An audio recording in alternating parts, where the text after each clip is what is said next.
Hello dear aspirants, ఇది previous question single స్టెప్లో చేస్తాను. 5 సెకండ్స్ టైం ఇవ్వండి చాలు. ఓకేనా ఫ్రెండ్స్? మీరు కూడా 5 సెకండ్స్ టైం తీసుకోండి friends. There are 120 students in a class. Okay, క్లాస్లో 120 మంది ఉన్నారు. 25% స్టూడెంట్స్ ప్లే వాలీబాల్. వాలీబాల్ అనేది 25% ఆడతారంట. రిమైనింగ్లో 40% ఏం చేస్తారంటే cricket ఆడతారంట.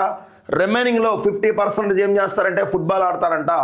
How many students in the class do not play any game? అసలు ఏ గేమ్ ఆడిన వాళ్ళు ఎంతమంది అని అడిగారండి. డియర్ ఆస్పిరెంట్స్ గమనించండి, ఓవరాల్గా స్టూడెంట్స్ ఎంతమంది అంటే 120 స్టూడెంట్స్ అండి. అందులో 25% అనేది వాలీబాల్ ఆడతారు. ఓకేనా? ఏ బాల్ వాడతారండి? వాలీబాల్ ఆడతారు. సో చూసుకుంటే 25%లో బ్యాలెన్స్ ఎంత అంటే 3/4. రిమైనింగ్ అన్నా రెస్ట్ అన్నా బ్యాలెన్స్ అన్నా మిగిలినది అని అర్థం అండి. ఓకేనండి?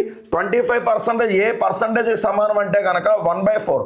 మిగిలినది అంటే రెస్ట్ అన్నా రిమైనింగ్ అన్నా బ్యాలెన్స్ అన్నా మనకి ఏంటంటే బ్యాలెన్స్ ఫిగర్ వేసుకోవాలండి. ఏం వేసుకోవాలండి? ఇక్కడ బ్యాలెన్స్ ఫిగర్ వేసుకోవాలండి. 1/4కి బ్యాలెన్స్ ఏంటంటే 3/4 అండి. ఎంతండి?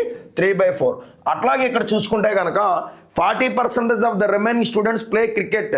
40% మంది మిగిలిన వాళ్ళలో క్రికెట్ ఆడతారండి. ఏం ఆడతారండి? 40% మందిలో చూసుకుంటే బ్యాలెన్స్ అండి 3/5 అండి. 40%కి బ్యాలెన్స్ 3/5.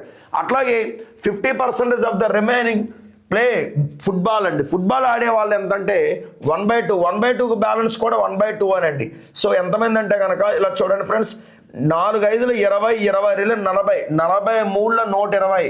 సో ఎంతమంది ఇక్కడ చూసుకుంటే కనుక 27 మెంబర్స్ అనేది ఎటువంటి గేమ్ని ఆడరు, ఎటువంటి గేమ్ అనేది ప్లే చేయరు. ఓకేనా? Right friends.